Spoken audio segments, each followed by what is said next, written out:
Incidentally, it's my intuition that he is one short welterweight or normal size welterweight who could handle the taller guys.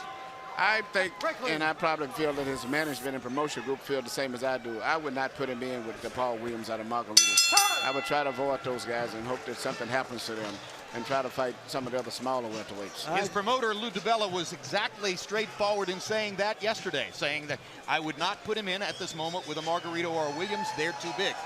Well, right now, but I see him as being able to get into the chest of taller guys and making them very uncomfortable. Why are you going to stand inside? You got to bet down now, man, and give everything you got, man. And what you got to do right now. Laying in. You're in shape, what? And there's a look at Antonio Margarito, who used to live in nearby Torrance. Oh, he has moved back to Tijuana, where he was originally born and brought up before moving to Torrance at an early age. Spent a lot of time around this area. The last time we saw him in this tennis court arena, he was losing to Paul Williams. And just recently, according to Williams's advisor, Al Heyman, turned down a $4 million offer to get a chance to avenge that loss to Williams in favor of gunning toward the possible rematch with Cotto that seems to be on the table. Harold, how do you have it through 9? Okay, Jim, 89, 82, 8 runs to 1, Andre Berto. Jim, as I see this fight, Stevie Forbes has got to come up with some plan B. I mean, he's done nothing but stand in the middle of the ring and try to go shot to shot with a bigger, stronger guy, and he's getting out-punched. He's got to go to something else. Go southpaw, circle, do something else, but don't do what he's doing.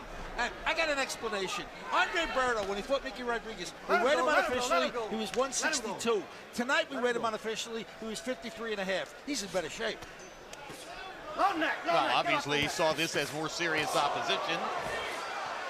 He was quite straightforward in saying, oh, yeah, Forbes was by far the best guy I've fought in my career, so the motivation was there to be in the best possible shape.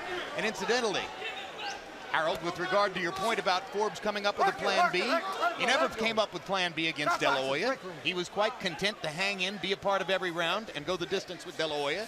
And more, it looks as though that may have been the goal here tonight. Well, he just cannot deal with the youth, the aggressiveness, and the hand speed of Berto. It's too much for him. I thought he thought that he had a real chance against a raw kid like this. And I'm somewhat surprised and amazed at still the intensity that Berto is fighting at, and the same hand speed that he had in the beginning of the fight. I think he might have thought that he had a real chance until about round 4, when Berto began to make clear that he didn't really have all that good a chance. I agree with you.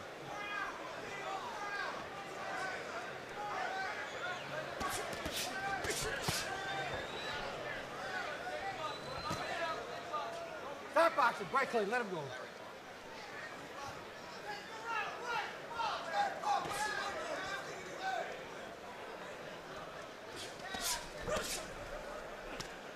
Stop boxing, break clean. Let him go.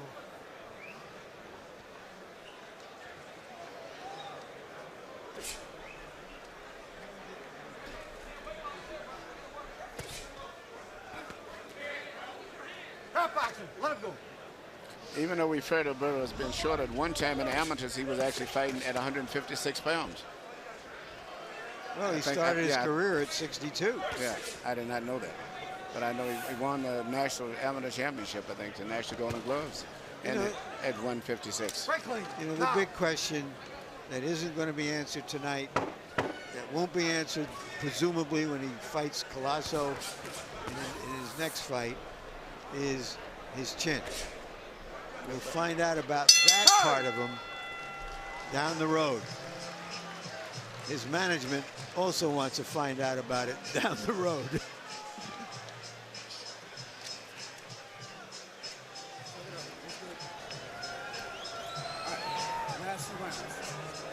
11 coming up right now. What we're gonna do? We're gonna go out there. We're gonna box him. We're gonna let go. We're gonna let their fucking hands go. If you want it. Championship rounds right now. All right. What the champions do in the championship rounds? They go to work. All right. I don't want to see you hold one time. I want to see him hold you one time. Check that little. Like taking it tough, you work your ass off. You work your ass Listen. Here you see Andre Berto landing his pit punch for the night, and the most effective punch is combination of the right hand on the side of the head and then followed by a right uppercut after he makes you bend your head down. And that's been the most effective punch tonight probably from both fighters. Pretty solid shots. Round 11 of a scheduled 12. And if the question was, could Berto do better than De La Hoya against Forbes? More and more it appears the answer is he can do just about the same thing.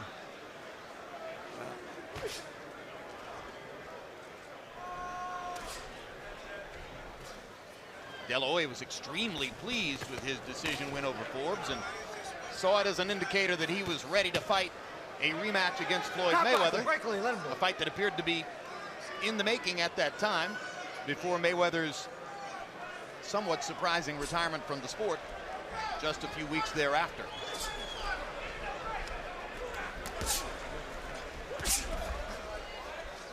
Okay, stop boxing. Pretty boy Floyd most likely sitting in Las Vegas and watching the fight tonight.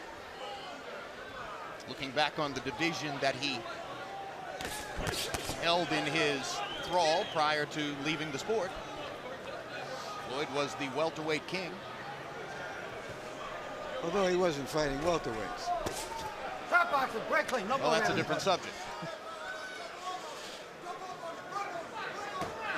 He was fighting what he deemed to be the biggest fights available. No. Regardless of weight.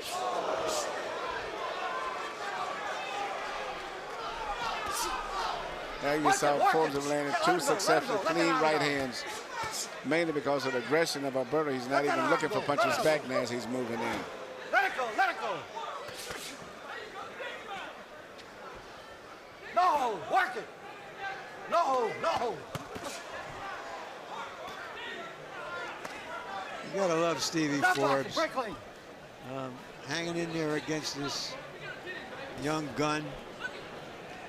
Well, he said that he would retire for sure if he lost this fight. You believe it? Well, I hope not. But I know what I hope. I don't know whether he will or not. Work it. I don't think he should, and Well, I don't think he will. I think he could probably go back to 40 and maybe somebody will fight him, but I think he sees that he's not going to get any serious shots anymore, and if there's not some money in it, what's the point? No more gatekeeper roles. I mean, that's his role tonight. He's serving as a gatekeeper to see if Berto can rise to a higher level in the division. Good body shots by Berto there.